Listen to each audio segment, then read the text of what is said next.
I want to do a little introduction of the ARC, and then I'll kind of go into the details. As Terry said, my name is Haley Greer. I am the director of the Master Pooled Trust, and I've been at this, as Terry said, for a little over 10 years, and I've been with the ARC my entire life, pretty much. I grew up in a family of advocates for people with disabilities, and so I was around people with disabilities my entire life. And then I ended up here probably for lots of reasons, but the ARC is an organization that advocates for people with intellectual and developmental disabilities. So that's what the ARC of Texas focuses on. However, the Master Pooled Trust serves people with all disabilities, and we'll get into some more details about how that works here in a little while, but I just wanted to let you all know that as an advocacy organization, you know, our focus is around intellectual and developmental disabilities, but we serve people with all disabilities. So while maybe some of your clients wouldn't benefit from this, others would. And so it expands the scope of maybe everybody that you know, the people that you work with currently, or even people who are in need of a guardianship. It works for a lot of folks. So I like to start the presentation off talking about what a trust is. I think that that's something that a lot of times families don't fully understand. I know when I was in law school, I took a trust and estates class. I had zero clue what a trust was when I went in, and I'm pretty sure I had half a clue what it was when I came out. But obviously I've learned a whole lot since then. And I always like to start off really explaining what that is, because I think it helps us to get a good foundation to then go to the Master Pooled Trust. One of the things that I do like to tell folks is that the Master Pooled Trust isn't going to be the right fit for everybody. So don't try to fit a square peg in a round hole. But I do this as an educational opportunity to know what a supplemental needs trust is and how that can be utilized for individuals with disabilities in a number of ways. The Master Pooled Trust, as we'll get into in a little while, is works for you know, a lot of people in a lot of ways, but it's not going to work for everybody. And so I just like to put that out there in the beginning. So what a trust is a relationship between two parties where property is held by one party, a person, an organization, a bank, a group of people, for the benefit of someone else. Every trust is going to have a beneficiary and a trustee. And so the beneficiary is the person that the trust is set up to support. And the trustee is the person that is the group of people that is going to make the decisions about how that money, that property, anything that's held in trust, what happens to that, how it's spent, that sort of thing. One of the things that I think is important for people to recognize, because I hear this a lot from folks, is, oh yeah, we have a trust. And I ask about the trust and they say, oh yeah, we have a bank account and it's got trust in the name. I said, well, where, you know, can I see the trust document?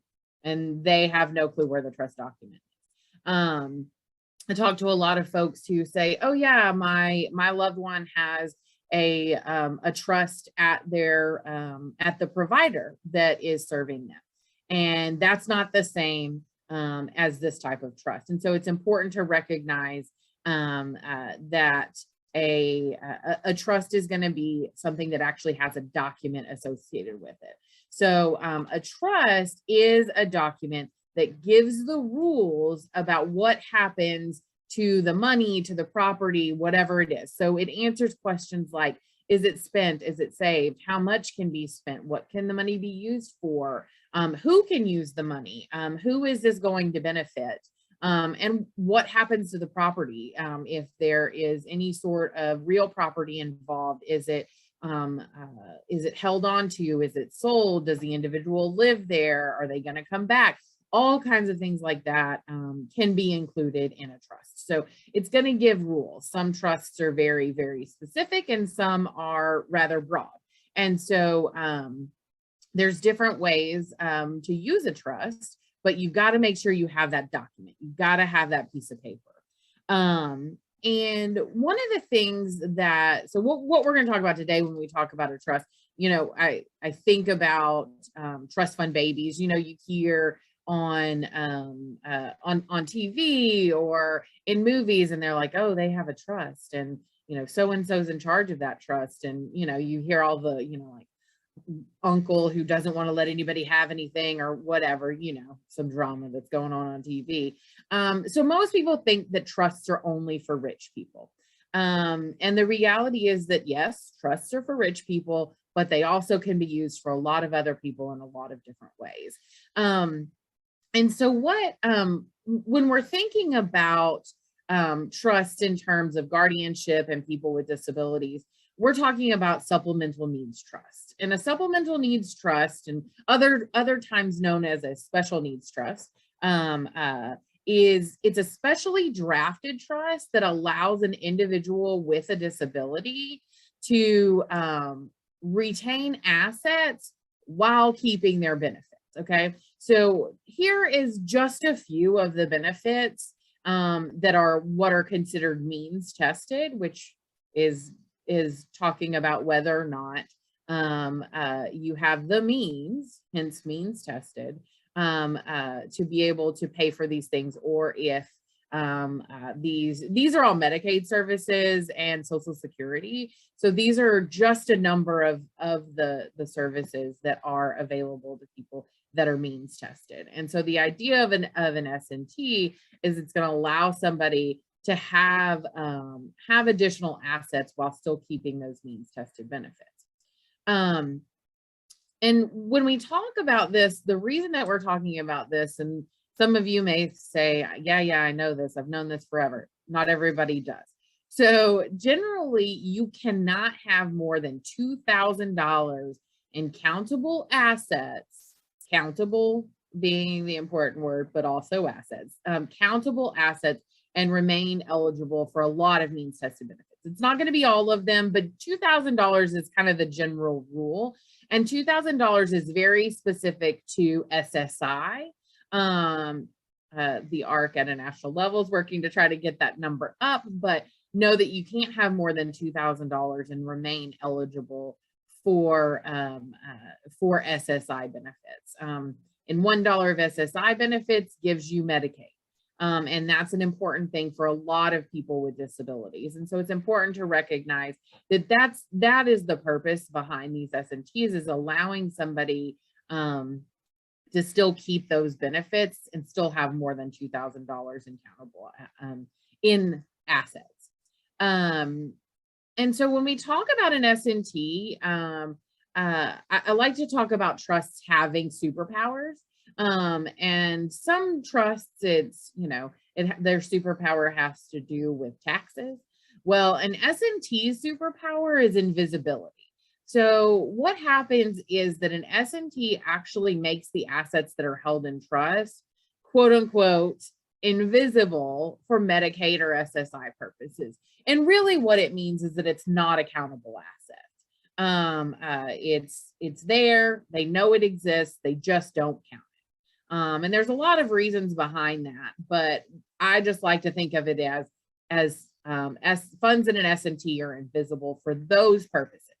And it's important to recognize that, sorry, I thought I was going through my slides and I wasn't. It's important to think about how you can use a special needs trust. So there's lots of different ways. And depending on where you're at in a situation, what's going on with an individual, what resources, supports and services that they might have, I like to think about a trust or a pooled trust as another part of that toolbox when you're looking at supports and services. And so some of the things that we that S&Ts can be used for is, number one, to manage money.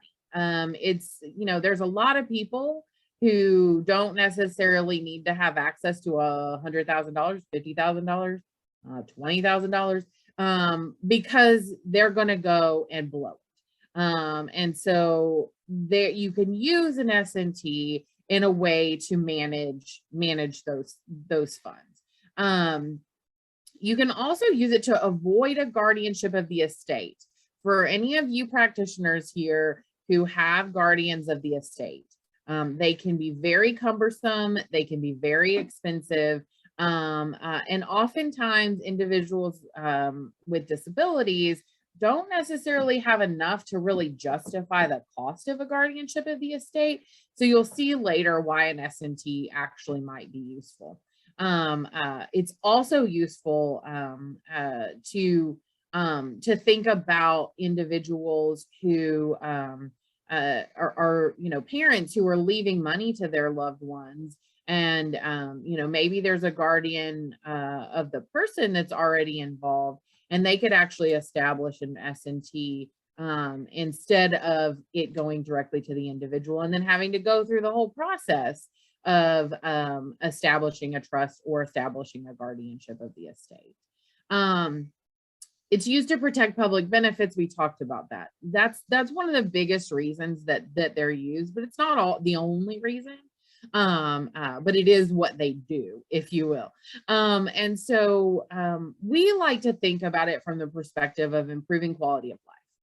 Individuals with disabilities, especially individuals who live off of SSI, they are geniuses, in my opinion, because if you can live off of SSI, you can do anything. SSI right now is $841 a month. I don't know anywhere that you can live off of $841 a month. I just don't. And but I know a lot of people do it. And so I think that it's important to recognize that having additional funds available to you can really improve that quality of life in a lot of different ways. So that's really where we where we focus on, is that quality of life piece. It can safeguard the funds against predators and creditors.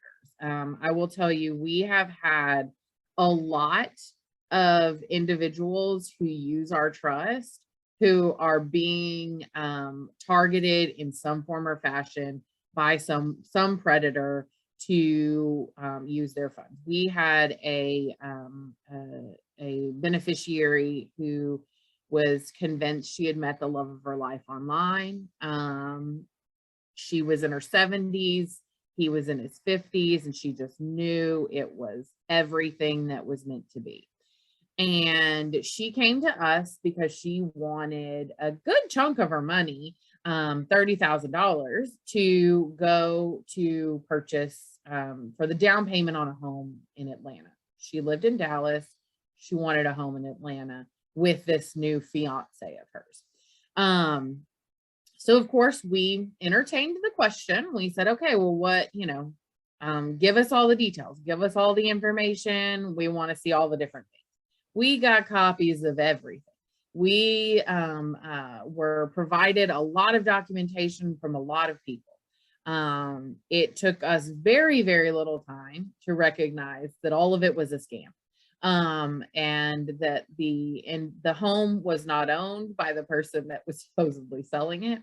The lawyer's office was in the Braves stadium. The lawyer's bar number didn't exist. I mean, there was just so many things. It was just actually absolutely blatant. But we were able to safeguard her from using those, because had she had access to the funds directly, she would have given them to him. We got a phone call about 6 months later, and he was supposedly in Europe and needed a kidney transplant and needed $10,000. We obviously said no to that as well. But those are ways that that trusts can really use to safeguard against those predators. Another situation that we are actually, I was just talking with a family yesterday. Their loved one has a disability and has racked up credit card debts like nobody's business. They've managed to get it all sorted out, but they have set up a trust now where any additional funds that the individual has goes into the trust instead of somewhere where a creditor might be able to have access to it. And so that's something to think about as well. So if you have clients or you're talking to folks who maybe their loved one has a diagnosis that might lend to them just spending out of control, safeguarding those funds in an S&T is really, really useful. The last thing that I like to mention, and this is going to be for a lot of folks who, if you're looking at guardianship, especially for an individual who's about to turn 18, child support. Once an individual turns 18, child support becomes income to them for Social Security and Medicaid purposes. And you can actually establish a S&T to be able to have the funds go directly from the supporting parent to the trust. It has to be court ordered, but then it can actually protect those benefits. So that's something that I actually like to talk about as well. Trust can help to do that too. When we look at different trusts as an alternative to a guardianship, we know that there's a lot of alternatives to guardianship, but we also know that there are reasons that guardianships are going to exist regardless. And so one of the ways that we see this as an alternative to a guardianship, if an individual needs support with money, they might have capacity, but they just don't really do well with money, and they need some support with that. That's something that trust can be used as an alternative with. You can protect benefits for those who are over the asset limit monthly. And I say this as thinking of individuals who maybe are living in a group home or having some sort of waiver services, and their asset limit has to remain under that $2,000, but they've spent money on everything it is that they need to spend money on. They've gotten their nice TVs, they've gotten their recliner, they've gotten their clothes, they have so many clothes, and they're just constantly over that asset limit every month. Trust can be used to assist in that. We also have management trusts. So in lieu of a guardian of the estate, you can create a management trust that allows the funds to be sent to a trust rather than being held in the guardian of the estate. And it also can be used for future planning and third-party trusts that are properly planned for, so that you can eliminate the need for a potential guardian of the estate in the future, because no estate would exist. And this is when we're talking about third-party trusts. Parents set it up with their will, their life insurance policies, things like that. And then the trust is established without the need for a guardian of the estate, because the trustee can serve in capacity over those funds. There are different types of trusts, and I know many of you are very familiar with this, but I still like to go into the details of this. So there's self-settled trusts that are established with a beneficiary's own money. So this is their money that was left to them and directly to the individual in an inheritance. Lawsuit settlements, we see a ton of lawsuit settlements.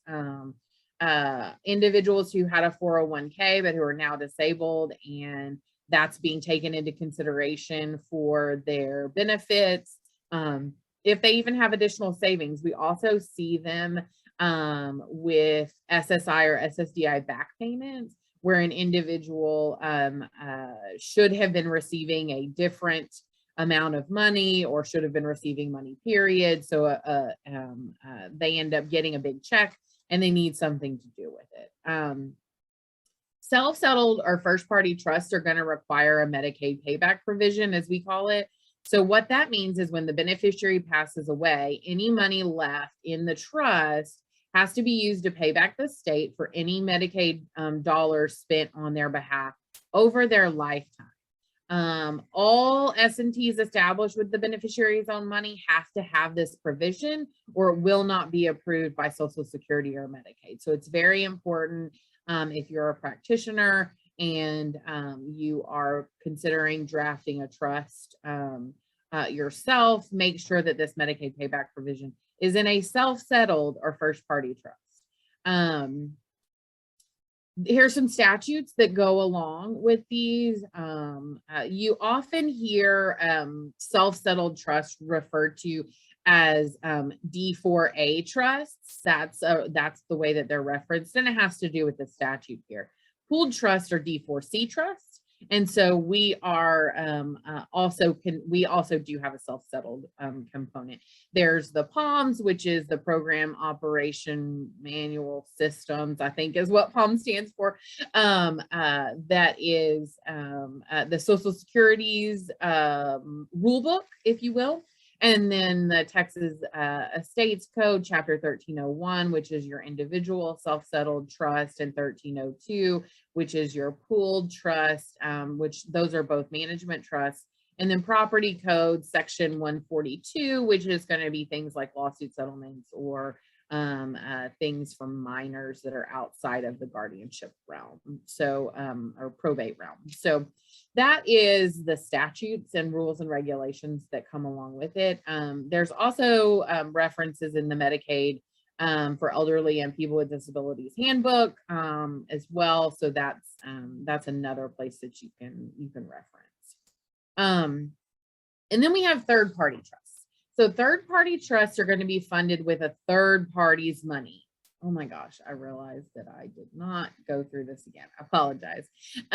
So we're going to talk about third-party trusts now.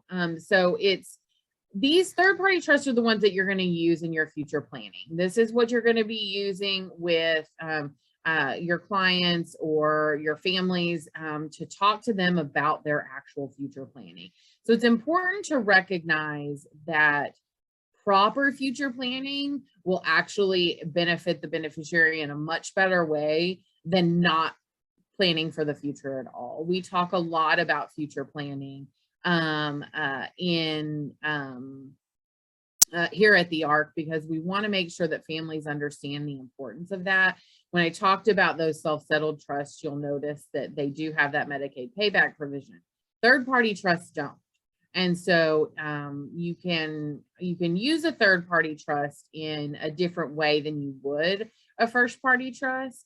And so you're able to plan before there's a need to go through the guardianship process as far as a guardian of the estate would be concerned, because you've got that planned appropriately. And so we've got first-party trusts, we've got third-party trusts. Then we have a traditional S&T versus a pooled S&T. So a traditional S&T is going to be established by an attorney, and an attorney is going to draft that trust. An individual, a bank, or a trust company will serve as the trustee. The individual trust document is going to be created for the family's specific needs. So it may address very specific things for the individual or for the group of people who the traditional S&T is being drafted for. And then you have a pooled S&T. It's established with a nonprofit organization who serves as the manager alongside a trustee. And there are master trust documents that are already drafted. And then the assets are pooled together for investment purposes. And we'll get into some more details about that here in just a minute. One of the things that I do like to point out, in the guardianship realm, there's a lot of discussion around individuals who are over the age of 65. Individuals who are over the age of 65 who need to set up a self-settled trust may only use a pooled S&T. That's an important thing to recognize, that you cannot have a self-settled individual trust for a person who is over the age of 65.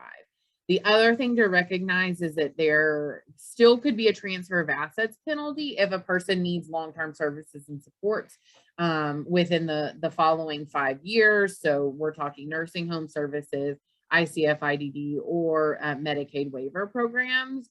And so individuals over 65 can use a pooled S&T, but you have to recognize what the trade-offs for that would be.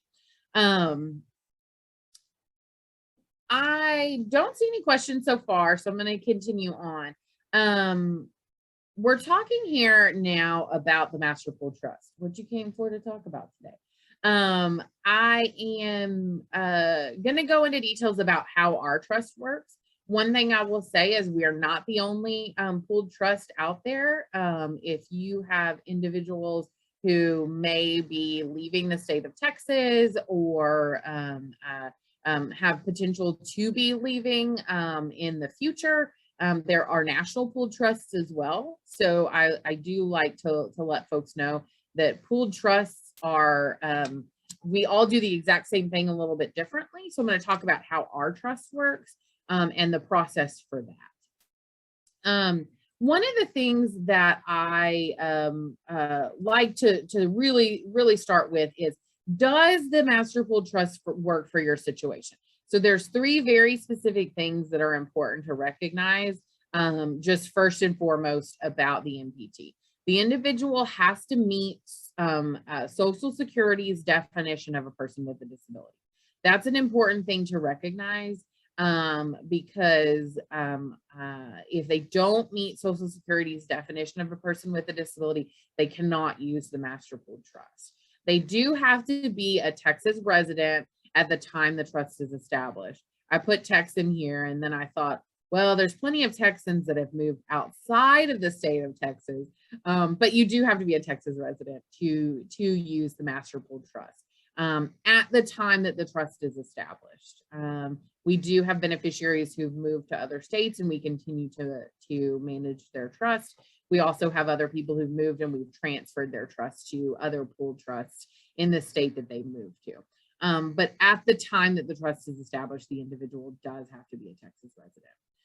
And then the other piece is that the master pool trust can only accept cash assets or items that can be, or things that can be changed into cash assets before they are transferred to the master pool trust. And that has to do with our pooled investment situation.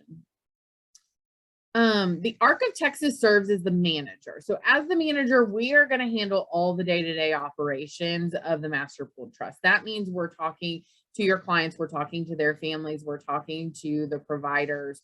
We are the front line of communication. We handle all of the stuff.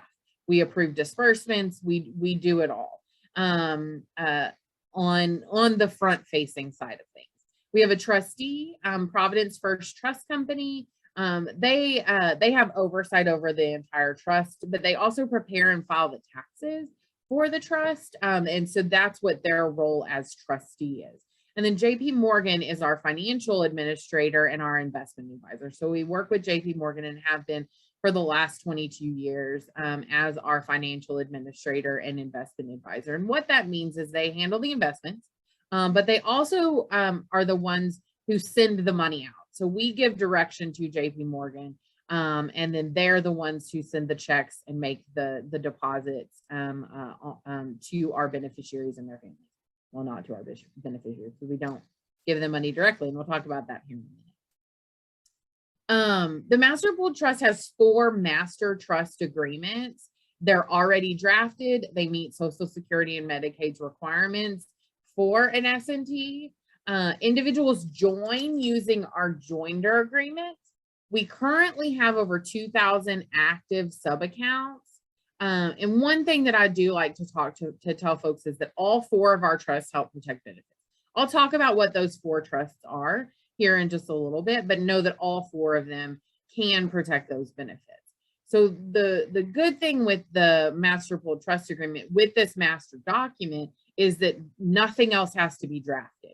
you use, excuse me, our master trust and our joinder agreement, which cannot be altered or changed in any way, to be able to establish a pooled trust subaccount here with the ARC of Texas.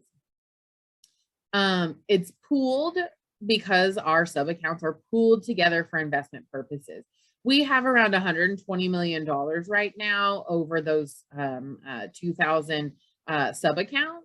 And that allows us to keep the fees relatively low by pooling all of those assets together, because we don't have fees that are associated with every single account. And so it allows us to keep our fees, our minimum fees, especially much lower than other trustees or trust companies. One thing to recognize is that there is no minimum and no maximum that can go into the master pool trust. So we have accounts ranging anywhere from a few $1,000s to a few $1 million. And so know that we serve everyone and we can serve anyone. So that means we do not have a minimum, whereas a lot of trustees and a lot of trust companies are going to have a minimum. And we are able to accept trusts because we run the gamut of those. We're able to accept those trusts for a much lower fee than you would have at a corporate trustee. As I mentioned before, the MPT can only accept cash assets, so just be aware of that. When we look at our pool, we have those sub accounts. So everybody does not have access to the $120 million that we have. They have access to what's in their own sub account. So that means they have access to the money that is put in, and whatever earnings or losses. Right now, you all know how the market is going, but they actually are going to share in their percentage of the whole. And so it goes right back into their accounts. We do not keep that money. It is put right back into the individual sub accounts. The fees, so you'll look at our fee schedule. The enrollment fee is $600. The enrollment fee gets you enrolled in the trust. It gets you the trust document, the joinder agreement, and all of our work to get that trust established. That is a non-refundable fee, and we then have our annual fees, and these are our minimum fee is $300. So we've got a lot of folks who are on that $300 minimum fee. The first 50,000 is 1.75%. The next 50,000 is 1.25%, and then anything over 100,000 is 1%. We don't have any annual fees for unfunded accounts, and that's because we do have a lot of families who have these included in their will or in their life insurance policies, and so they're able to keep the trust here, keep it open, and it's ready to go. But there's not any sort of annual fee that's associated with it. Our fees are generally comparable to a corporate trustee. However, our minimum fees are going to be much, much lower. We do have a tax preparation fee, which currently is $90. That's negotiated on an annual basis. And then we also have annual accounting fees. So if an annual accounting does need to be filed with the courts, we are happy to do that, but there is a cost of $150 to do that, which compared to a corporate trustee is again going to be significantly less, because a lot of those you're looking at $1,000 to $1,200 to file an annual accounting. So I think our fees are reasonable, and I do believe that we are able to serve a lot of people, even though we have this lower fee, and of course that's because our goal is to help as many people as we possibly can, and so we hope that our fees are reasonable comparatively. one of the things, oh, it looks like we have a question. Okay, there is a question that came up. It says, what percentage of assets are typically retained by the ARC pooled trust upon the demise of the beneficiary? So one of the things, and I'm trying to remember if I talk about this, I don't think I do. I usually include that in here. One of the things that is unique about a pooled trust that is not going to be the same as a traditional trust is that a pooled trust can actually retain funds remaining in the account when the beneficiary passes away. Currently, our joinder agreement does not require us to retain any funds. The individual or the grantor of the trust can determine how much is retained by the trust, so they're able to choose a percentage. However, there is nothing that is required to be retained by us at this time. So we would retain whatever is directed to us in the joinder agreement, and then we pay back Medicaid. If Medicaid is paid back and there are final remainder beneficiaries, those are also included in the joinder agreement. So all of this is actually outlined in this joinder agreement. So the final remainder beneficiaries are going to be the people who would be able to receive funds after Medicaid has been paid back. One thing that we find with a lot of our beneficiaries is that they have Medicaid reimbursements in the millions. And so a lot of times there are not going to be funds that are available to pay the final remainder beneficiaries. However, they're still included in the joinder agreement. For court-ordered trusts, the estate is the final remainder beneficiary, and we don't retain anything in those situations. Our joinder agreement can be found at thearcoftexas.org/trust. It's on our website. Here's some basic information that we like to make sure. The grantor is typically going to be the individual, their guardian, or a power of attorney. The people who can establish a self-settled special needs trust here, so we're talking about an individual's own money, is going to be the individual, the parent, grandparent, guardian, or court. That is who the federal law allows to establish a self-settled special needs trust. But typically we see it as the individual, the guardian, if the guardian has one, or the power of attorney. Sometimes it depends on how the court order is written. The court is sometimes listed as the grantor, and the guardian signs it on behalf of the court. Other times the court directs the guardian to establish it as guardian. And so depending on what your court order looks like, that would be what would happen there.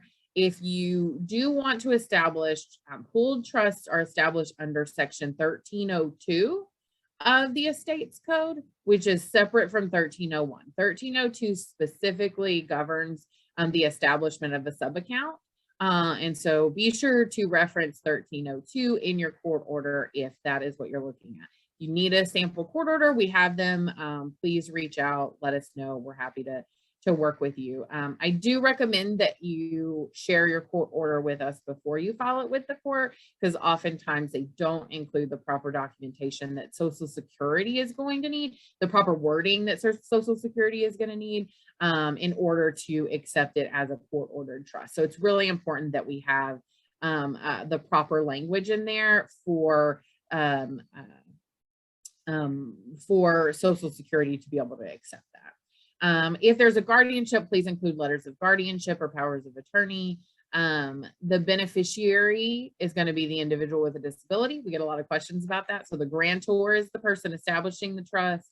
The beneficiary is going to be the individual with a disability.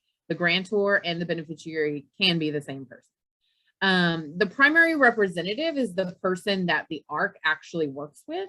And it can be the individual with a disability. It can be someone else on their behalf. And so that's the person who actually communicates with the Ark of Texas and requests funds. So the primary representative is listed in there. Be sure that you get the joinder agreement notarized in the section acknowledging the grantor's signature. That's an important thing to recognize. We often get a lot of them that are not notarized. So please make sure that you do that. Send the enrollment check for $600 made payable to the Ark of Texas, and the funding checks made payable to the Ark of Texas. Honestly, it's usually the Ark of Texas MPT FBO, which is the Master Pooled Trust for the benefit of, and then the beneficiary's name. You'll send the original to us here at the Ark of Texas, and be sure to send a copy of that court order with the joinder agreement if you've got a court order.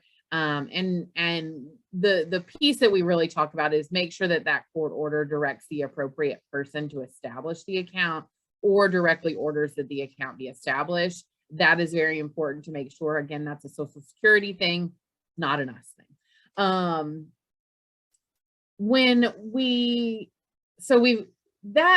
That establishes getting it set up. The next thing that I want to talk about is disbursements. One of the things that I think is very important as practitioners, as family members, as people in the court, is making sure that individuals with disabilities and their loved ones understand how distributions from an S&T work. And I think it's important to recognize that a lot of the rules that I have to follow have zero to do with what I think is right or what is logical. And that's an important thing to recognize, is that there's not always logic in Social Security and Medicaid rules. So the number one thing is that it has to be for the sole benefit of the beneficiary. I understand that they live with somebody and they need something. I understand that giving somebody else access to something would benefit that person. There are lots and lots of things that people ask me about that are not considered sole benefit. So it's important to recognize that just because the beneficiary may benefit from it, if a lot of other people do as well, then it's not going to be considered sole benefit. We cannot pay for food or shelter generally. There are lots and lots of ways to pay for food or shelter now, even from a special needs trust, but we don't pay for them directly usually. It all has to do with how what benefits the individual is receiving, and exactly how it is that we can pay for, as well as when their disability started. So we've got ways to do that, but generally we're not going to pay for food, and we're not going to pay for shelter. We cannot give cash, period. No cash, can't get cash at all. Cash is considered income, and nothing that would be considered a non-exempt asset. So for example, if you already have a car and you need to buy another car, you have to get rid of the first car in order for us to purchase the second car. So you've got to trade that car in, even if it's old, even if it's worth nothing according to you. Social Security sees it as an asset if we were to purchase the second vehicle. So things like that are really, really important to recognize, and recognize that there are a lot of rules that I don't like, but I still have to follow. And so it's important to set expectations for your clients when it comes to getting distributions from the MPT or really any S&T. I think it's important to recognize that there are a lot of rules that are really annoying. I can't pay your child support. I can't pay for your children to get something. All of those things are very important to recognize. And these may not be situations that you're looking at in guardianship, but it might be in something else that you might be looking at. We have a toolkit. We have a toolkit that is very long. We're actually in the process, and we'll have an updated one in the next month or so. It's not significantly changed, but it does have some updated information. And we send that toolkit out to everybody who enrolls in the trust. You get a hard copy, but it's also available online.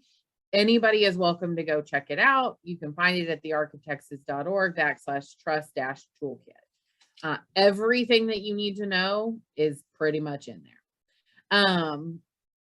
One of the things that we like to point out is that is how to request from the master pool trust. So we have to have everything in writing. We have too many beneficiaries. We have too many people that we serve to not get these things in writing. As much as we appreciate that there are situations where it's hard to get something in writing, we really need something in writing.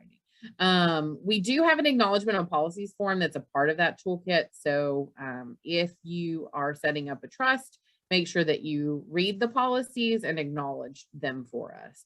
One of the things that we talk about significantly in that, significantly is probably the wrong word there, we do address in that acknowledgement of policies form is the need to prepay for funeral services. So be sure to check out that section if that's something that your loved one, your client, the individual with a disability may need.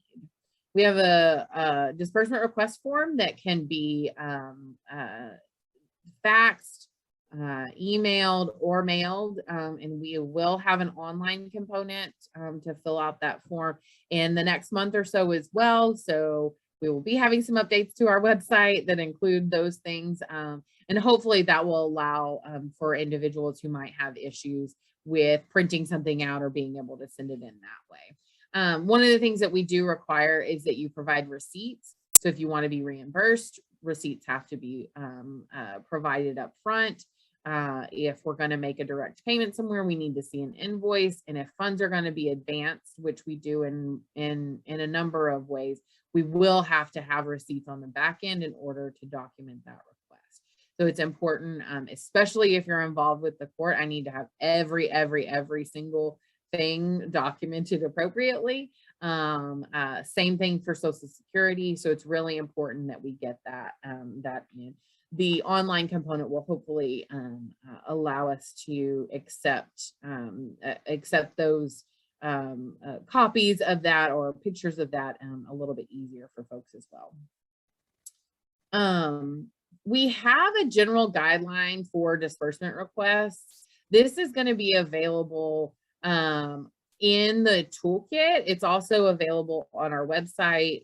Some of the things that we do pay for, I mean, you can see that the list of generally allowed is very long. Generally not allowed are really the things that Social Security and Medicaid or SSI and Medicaid don't allow us to pay for, or don't allow us to pay for without there being potential implications to the amount of money or the services that are provided. We are well-versed, in my opinion, in benefits. Benefits can be very difficult. Understanding both the asset limits and understanding the income limits and how you can qualify for benefits is very important, but also understanding how different distributions are going to impact those benefits. And so it's important that no matter who you go with, again, we might be the right fit, we might not, but as an alternative, I think we're pretty good. But make sure that whoever you do go with does understand those benefits and understands those programs. Every single program has different income and asset limits within the Medicaid system, and Texas has about 120 different Medicaid programs. So it's important that I do not know every Medicaid program, but we do know a lot of them that individuals are receiving. And so it's important for us, and as a practitioner in this part of the law, recognize that it's not easy to always make distribution decisions. We're actually currently having a discussion right now around a generator for an individual with a disability who doesn't own their home. And so there's a lot of things that you really do have to take into consideration when you're making distributions and whether or not they will meet Social Security or Medicaid's rules.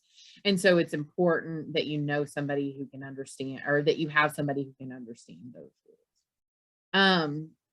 And then the last piece that I wanted to talk about is taxes. So self-funded subaccounts, so my own money that I set aside for myself, receives what's called a grantor letter in the mail. And that's going to be sent from us to the primary representative. We do not know the individual's tax situation. We cannot file a beneficiary's tax return because we do not have that information. However, we do file the taxes that are associated with the trust. So that will come. We try to get it out as quickly as possible, but it will be to folks at the end of March of every year is really when they go out. And that we recommend taking to a tax professional and filed with the beneficiary's tax returns.